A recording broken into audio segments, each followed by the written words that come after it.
here's another thing, is before you start a kid on a program, I'm gonna be coaching the 7th and 8th graders now. I don't know how that came about, but I was asked to help strength coach the 7th, 6th, 7th, was it 7th and 8th they have, Dave? I don't even know. Is that the football team? What's that? Yeah, 7th and 8th. So I'm never gonna put these kids in the same program, obviously, that the varsity's on, right? So all we're gonna do is I'm gonna give them the tools. Like we bodyweight squat the shit out of these kids. And has anyone ever done like a weird bodyweight squat workout? We do like 1,000. I'm not joking. Like I challenged myself. 1,000 squats and 500 push-ups. I was miserable for days. So if I can get miserable for a little bit and still learn something, so can these kids. So I give them as many tools. I do that, and I do a lot of mobility and inchworms. I'm just talking to you like me and you are just hanging out. You guys know what inchworms are? For example, part of our mobility program, we do Spider-Mans. Yep, with the leg out. Then we go into push-up position, hold, and then inchworm our way back up to standing. Once we get kids good at that, it's like doing a standing ab wheel with a little hamstring work. All right. So my whole goal with the 7th and 8th grade, now granted I haven't started, is just to give them the tools so that once they get underneath the bar, it's gonna be very easy. Okay. So don't expect them to have that unless you coach it. How many people have coached young kids, like really young? Is it sometimes a nightmare, right? Especially if you have a kid who's like into gymnastics, it's easy. I don't know if the easiest people I've ever coached were cheerleaders because they have the gymnastics background. So when you tell them to stick their butt out, like, oh yeah, or raise their right arm. You tell a swimmer to do that, no offense if anyone's a swimmer, because they spend all their time in water. It's the worst. Anyway, so just make sure you give them the tools. Does anyone here coach at a high school? No one. Coach at a high school? No one coaches at a high school? Used to? Can you imagine if your 6th, 7th, and 8th graders learned how to do all this stuff? You know how easy your job would be? So, okay. And another thing is we do tons of calisthenics and mobility. And this includes the JV and the varsity. One thing, as people play less and less as their kids, they can't do skipping. You ever notice that? They can't do, what's that, jumping jacks? It's like little shit like that. And I love when I see someone weak. We have a kid who's a sophomore who transferred in who's weaker than piss. Really weak, like 30-pound dumbbells. He starts, he's a good kid. He's tough, his brain's a little fucked up, so he's awesome. But he's over there benching, and I said, it's really bad. Because when you guys are like, burp, burp, and he's like, and I told him, I said, Dustin, this is awesome. You're so piss weak that you could only get better. And he's like, hey, oh yeah. And I like, my wife and I always joke, if someone can't do a glute ham raise, it's the best thing ever, because our job is so easy right now. Now it sucks if the guy can do a glute ham raise for 30 with like 225, you're like, where am I gonna take this guy? But if you got a kid who's pretty weak, or a client, or anyone, or even if you find yourself weak on an exercise, guess what's gonna happen when you get a little bit better at it? I mean, it's an awesome thing. Or if you guys can't run, all of a sudden you're starting to run, guess what happens? Everything gets better. So I always when I'm training the kids, everyone's like, oh, you're doing, thanks for helping out and all that stuff. I'm like, man, my job's easy. I just gotta get them to do push-ups. That's essentially what it is. And Brad Arnett, you guys wanna hear a fucked up story? Brad Arnett does a lot of combine prep. And he had a kid from Ole Miss. It wasn't Tunzel. It was another kid who was an old lineman, I think. Came to Brad's facility. Boy, am I sweating. Whew. You guys know where Ole Miss is, right? The college? What conference is that? Now, I know we're in Big Ten country, but, right? SEC? He couldn't do a push-up. Imagine that. He's an SEC football player, started, and he couldn't do a push-up. And I know right now everyone here is strength-based, so we're all like, how can you not do a push-up? But that's the reality of the situation. Does anyone here personal train at least? How many physical morons do you guys have? I'm serious. It's okay. I mean, yeah. And it's kind of easy to get, as long as they have an attitude and they work, it's easy to make them better, right? It's when the guy comes in squat 900, it's like, you're like, I don't know what to do. Take more stuff. Yeah. Right? So, sorry, Dave.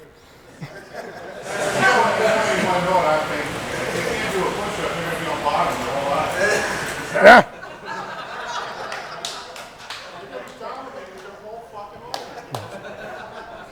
So don't worry about what you said, but I'm thinking. Is this turning over?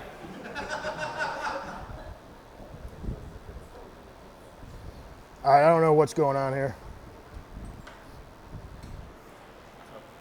We want that slide. Ah, there we go. Okay, I don't know what happened there. All right, so I'm a big believer in athlete training for everyone, no matter what your discipline. You guys know who that is? Come on, you got to know who that is. What's it? Yeah, the greatest football player to ever live. Not the greatest running back, the greatest football player to ever live.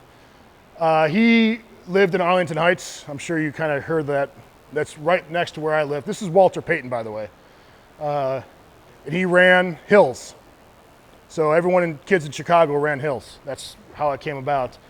And I got to run one of the hills that he did when I was a kid, which was, you can imagine as a kid growing up how special that was. But anyway, the hill where, one of the hills that he ran, they tore down to make a golf course, but they put a plaque there. It said Payton's Hill. So anyway, Payton died, what, 99? Yeah. So, and it's funny because if you guys know anything about Walter Payton and watched him play, you'd think he'd never die, right? Never. The guy was the toughest SOB ever. Okay, so why do I think the development of athlete or training like an athlete is so important? Is because we're going back to the idea of balance. You powerlift? Yeah. Okay. So if you cut out all your mobility and all your conditioning, do you think you'd be in the shitter? Yeah, I feel like shit. Yeah. So if we just balance that out, that's what an athlete has to do, right? Balance everything. Remember, it's the idea, it's the principle of balance that helps. So no matter what your discipline is, you're going to be better at your single-mindedness, right? If you take I always say, take a cross-country person, how much strength training does a cross-country person really need? Maybe 2 days a week?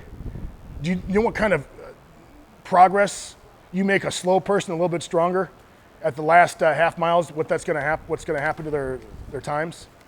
And that only takes twice a week, and how much time do you guys really think you need? 40 minutes if you're lucky. I get all the kids through 30 minutes, and I have them do a boatload of shit once they get out into a well-oiled machine, as I call it. Yeah, say that out loud. You look literally like Buddy Morris, by the way. It's killing me. Take off your sleeves and you'll be Buddy. Speak up. What's your name? Marco. Marco. So Marco anyone coach sports at all? Strength training sports? Say it out loud. You got to convince the cross-country coach that strength training isn't going to slow them down. Yes. Or basketball's horrible.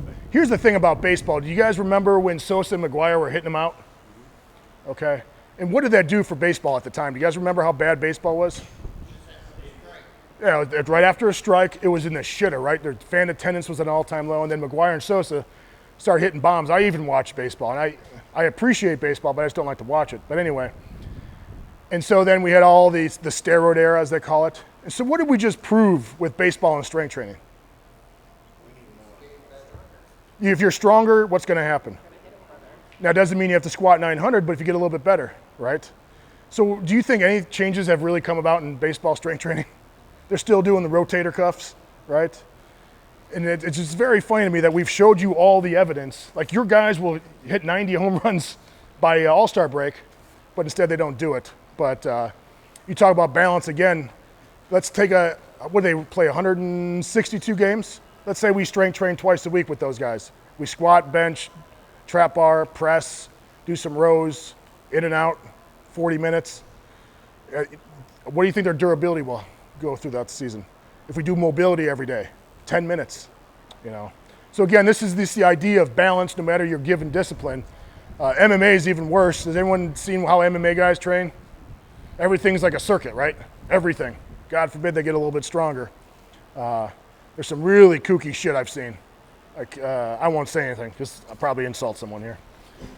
So anyway, from my point of view, this is what we focus on. Mobility, which really only takes about 10 or 15 minutes every training day. All right, we have a mobility routine. There's about 1,000 of them. What I found out is mobility isn't so much about what you do, it's just you doing it consistently. So in order to prevent boredom, I just have a bunch of little different stuff that I do. Me personally too, and with the team. So again, mobility, 10 or 15 minutes, we do that every single day. I always tell the kids too, if you guys can do it at night, I gave them a program that requires nothing more than the space around them. Like you don't have to jump up on anything or need a special band or whatever the hell people are doing. All right, we do jumps and throws. We haven't really added throws in because we don't have the medicine balls. So it doesn't really matter, but our jumps are very basic. We jump on a box, we jump over hurdles, and we do standing long jumps. Everyone familiar with those exercises? Pretty simple. Do you guys know why we jump? Just, all right, that's great. What else? Have you guys ever, let's say we put a box here. Can you jump pretty well? If we put a box here, can you half-ass this jump? Yeah. You can half-ass it. I can land on it. Well, I know, but does it require effort? Oh, yeah. Yes. Okay. Does that make sense? So now, no matter what we do with box jumps, as long as we put it at a fairly high level, the kids have to give 100% effort, or they're just not. Now we can put it here, and you can just, whatever. So we make it slightly challenging, never crazy. We found it's between 75 and 85% of what they should probably be able to do is what we generally use. Okay. The big thing is, besides explosiveness, is to teach them to know how to turn everything on. And this is especially important in sports, especially important in powerlifting. When you guys are hitting the hole of a squat, you see a lot of young people just kind of farting around down there. It's learning how to put everything into one movement, all your pressure in one area. Okay, that's why jumps and throws are so important. The other thing is, if you do these before you squat or bench, doesn't really matter if it's upper body or lower body. By the way, your central nervous system isn't upper and lower, right? You guys understand that? There's no upper body plyometrics. I'm going to show you this. Boop, boop, boop, boop. Nope. This is me. Yeah, you can tell it's in London, right? The water tower there. This is me doing a chest pass. Now, when everyone thinks chest pass, they think, what? Chest and shoulders and stuff. Do I look like I'm getting a little air there? All right. So this is just an example of a total body kind of movement, just like a jump, where not only are we training that idea that everything's going to get pushed into one thing, concentrated explosiveness. The other thing too is I do this for 10 or 15 total jumps or total throws. So really it's like 3 sets of 3, 4 or 5 sets of 3. It's really not that much. When you go on bench or squat, everything's turned on and you feel great. How many people have, especially older guys, it takes forever to warm up and you don't really feel that pop? Even as an older guy, even if you did, you can get away with a little bit less when you're older. If you just did 3 sets of 3 a box jump, by the time you squat, everything's easy. Everything's turned on, okay? That's a huge part, and it only takes, guess how long? A day. 10, 15 minutes. So now we have 10 minutes of mobility, 10 or 15, let's say 25 minutes for just the warm up and that. Okay, what was the other? I'm gonna go back here. Boop, boop, boop, boop. All right, and we have the strength, which I cover, it's called strength and size. That's just the basic shit that you guys already know. I can go over exactly what we do if you guys want me to do it. And then we have conditioning, and then this stuff, I'm not gonna touch on this terribly, but our conditioning work, because we're in a cold weather state, a lot of the kids, they have jobs, all that stuff. What we do with conditioning is something I call special forces. And the kids like it, right? We're gonna be SEALs, And what we do is, so we're mobile, we're explosive, we get bigger and stronger, and our conditioning now is somewhat of our assistance exercises done in a circuit style fashion. And what this now does is kind of give purpose, instead of just doing chin-ups or push-ups, now we do it in a little conditioning fashion, and we do these exercises in such a way that you can't get hurt. For example, we're not gonna power clean the guys in a fatigued state. That's just absolute stupidity. Does everyone kind of understand that? Like, that's just, whenever I see that, I always want to say, let the adults do the work here, kids. So we pick exercises that you can do in a fatigued state and not get hurt. But what this also does is also add volume to the overall workout and getting some conditioning in also. Because we're in a cold weather state, we can't run all the time. And football's and life, everything is more than just about running. Okay, running's great, but who's played line before here? Offensive line, you're huge, no? Did you sell your high school out? Poodle groomer. What's that? Poodle groomer. Poodle groomer? Is that code for something? shaving lightning bolts and stuff? Who's here played offensive line? All right.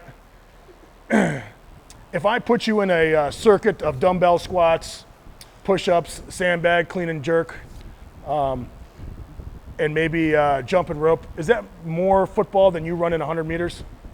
Yeah, because you have to get some strength, you have to get some explosiveness, and you're tired as shit, right? Did you play both ways? What's that?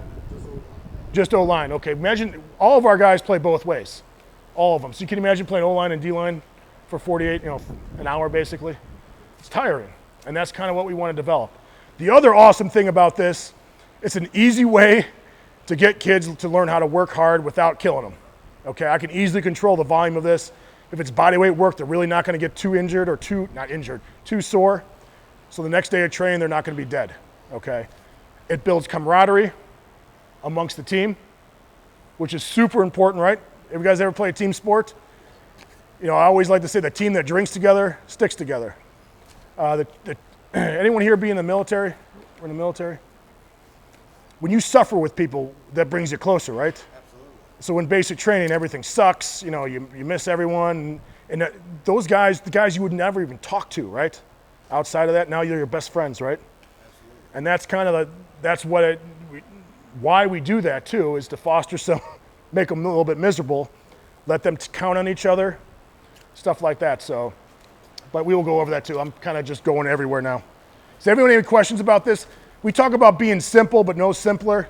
If we can get a kid fairly mobile, get him explosive, get him some size and strength, and then condition him and put some muscle on him, then I'd be happy to put them out on the football field, okay? Now, how does this apply to you? Easy. How many people do mobility work? How many people do like 30 minutes that don't really need to do 30 minutes? You notice that trend? You guys know who Matt Vincent is? What's that? Yeah, he's a Highland Games guy. He's set a bunch of world records. He went over to, there's a guy who wrote like a mobility book. I don't know his name. Yeah, Kelly told Matt, he's like, my wife and I both can walk perfectly straight. I don't know what that means or how they judge that with their hips. And Matt said, well, why are you walking perfectly straight? I'm setting world records. So there's a point where you just got, you have to lift a little bit too, all right? I understand everyone gets on this mobility kick, and Dave and I saw it when we went to New Jersey. Remember, Alan was all about, like, your mobility work was, now granted, you had ignored it for so long, so you have to pay the penance, Oh yeah, I got past 2 tests. But, and you and I both said this, but we will never always admit it, man, if we would just done 10 minutes, right? Just 10 minutes. I remember going to the West Side, and I remember stretching, and Louis like, it's a waste of time. I'm like, Lou, you know how Lou did his mobility work? I don't know if he put a 100-pound plate down. He's like, this really feels, literally, not up, lying down. And he's like, this really gets my hips. I shit you. That's not anything. I remember, I thought there was like an imaginary thing down there I didn't see, But anyway, it's what I was so bound up in the hips. I remember stretching out my hips just to squat, and Lou was like, that's a waste of time. I'm like, Lou, I couldn't get my hands on the bar. I had to stretch out my shoulder. I'm like, Lou, you got a safety squat bar, and you can't move your shoulders, and you haven't slept in 3 years. It's like taking financial advice from like a bum. That's no disrespect to Louis, but I think you understand that.